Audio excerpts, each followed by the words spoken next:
Shakur Stevenson on facing Gervonta Davis. It's the biggest fight at 135. What's good, everybody? It's your boy, Contender Red Sports. Let's talk about it. Alright, y'all. So, recently, Shakur Stevenson gave an interview and he spoke about facing off with Gervonta Tank Davis. I've spoke about this fight in the past, and I believe this is going to be Gervonta Tank Davis's next fight, unless something dramatic happens in the Vasil versus Haney fight, and I'll break that down here just in a second. So, is this the biggest fight in the sport of boxing at 135 pounds? You know, you got to ask the question, what about Devin Haney? Me? Just hanging around. You know, what is truly going on with Devin Haney? Why is it that Devin Haney is the undisputed 135 champion and he really has none of the 135 pound respect? You know, Shakur Stevenson just entered the division, and it seems like he has a bigger fan base and a lot more respect than Devin Haney has as a 135 pound fighter for some reason. I don't know why, but it just is what it is. Now, my thing about Shakur Stevenson is this. It could go two ways. And I feel like this. Based off of who wins the Haney-Lomachenko fight, we could either see Devin Haney drop all the titles and move to 140 pounds, or he sticks around for one more fight, and that fight, I would believe, would be Gervonta Tank Davis. But the problem with that, to me now, is I don't think Devin Haney's going to fight Gervonta Davis after what he just did to Ryan Garcia. There is no advantage to being bigger than Gervonta Davis. He's just a great all-around fighter. And I think that it's going to take a special fighter to beat him. Now, Shakur Stevenson has some great boxing abilities. Does he have the best boxing abilities at 135 right now? I wouldn't say that. Gervonta Davis is the top of the mound. Devin Haney is obviously second place. Go figure. But I guess you could put Shakur Stevenson at 3 and then Vasil Lomachenko at number 4 until he fights Devin. Now, if he beats Devin, that changes everything. You know, it puts Vasil back at the mountaintop, you know, even topping Gervonta Davis, even though Davis, I think, at this point is more popular than Vasil. But I think if Vasil was to pull off the upset victory, you would have to say that he's the biggest, baddest thing at 135 pounds. He has all the belts. Now, it's weird that I say that because Devin Haney has all the belts. You would think that he's the biggest, baddest thing at 135 pounds. Power doesn't age. But he is not. Gervonta Tank Davis, to be quite honest, is the scariest thing wearing shorts right now and boxing gloves. He is the pinnacle of what it means to be a knockout artist. Look at how he's doing these guys. You know, it's not even a competition in a lot of these fights. And these are very high level, high ranked fighters. These are not some slouch fighters. His last 3 opponents have been big name opponents, and he destroyed all 3 of them without even a competition, for lack of a better word. It was all pretty much one-sided. Now, I know in some of those fights, people say, well, he got hit, but he never got knocked down, he never got hurt. Nothing ever happened to the point where you thought Gervonta was going to lose any of those fights. He just got hit a few times, and he proved that he can take a punch and give back even bigger than what he took. I would have to say at this point, you know, Shakur Stevenson has a point. You know, based off fan bases, I think Devin Haney doesn't have a big 135-pound fan base, and his last performance didn't help him. You know, the George Kambosos fight didn't help him, even though he became undisputed. It still hasn't helped him in popularity. It's actually hurt him a little bit because I think a lot of people feel like that should have been Gervonta Davis. And if it was Davis, if he did fight Davis and not Devin Haney, I think Davis would have knocked him out, to be quite honest with you. And he would have gotten a rematch and he would have knocked him out. Y'all ever see that video where dude said, yeah, I caught Ice Cube in the streets. Knocked him down, knocked him out, woke him back up, whooped on his ass.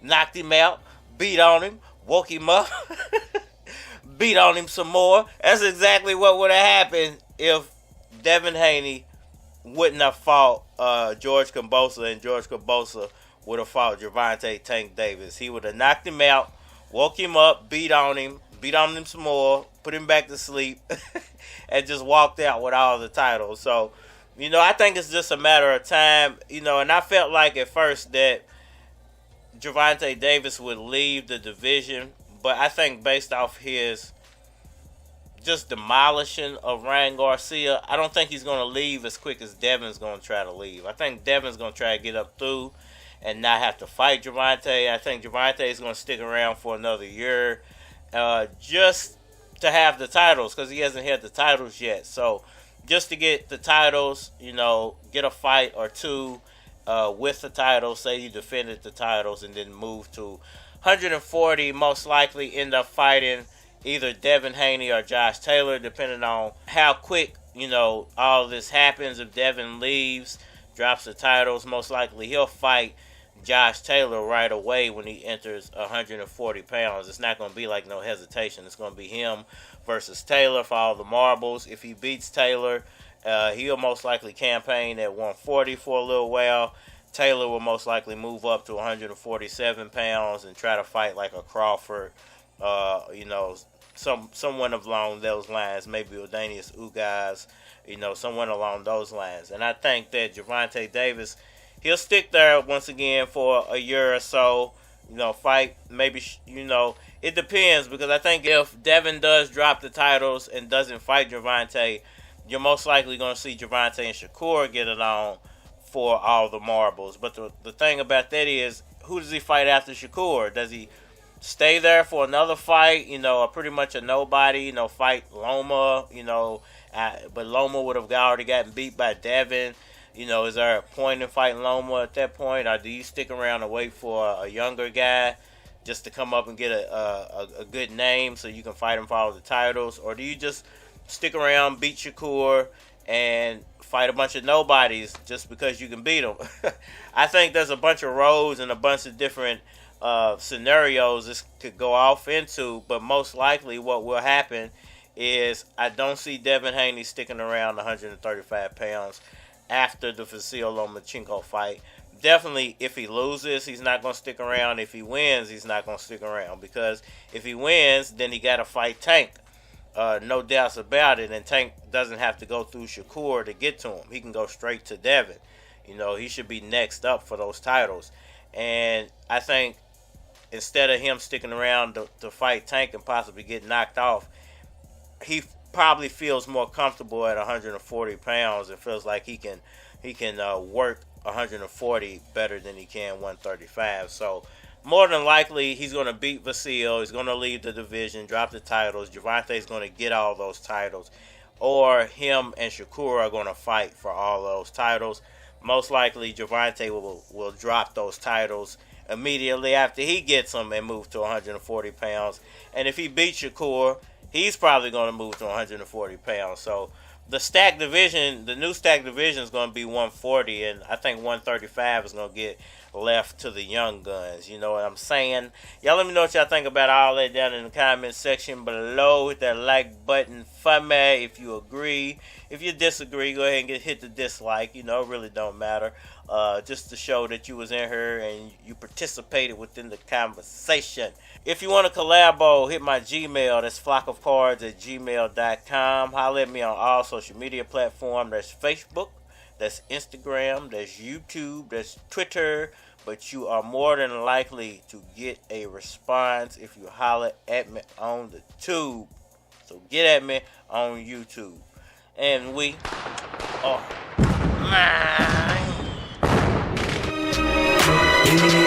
Brand new year, get it in, girl. 2015, gotta get cream, gotta play to win, never play to lose. Walk in the club in my house shoe. Niggas know the name, niggas know the game. If a nigga don't, then the nigga lame. Buzzer beater swag, game winning shot.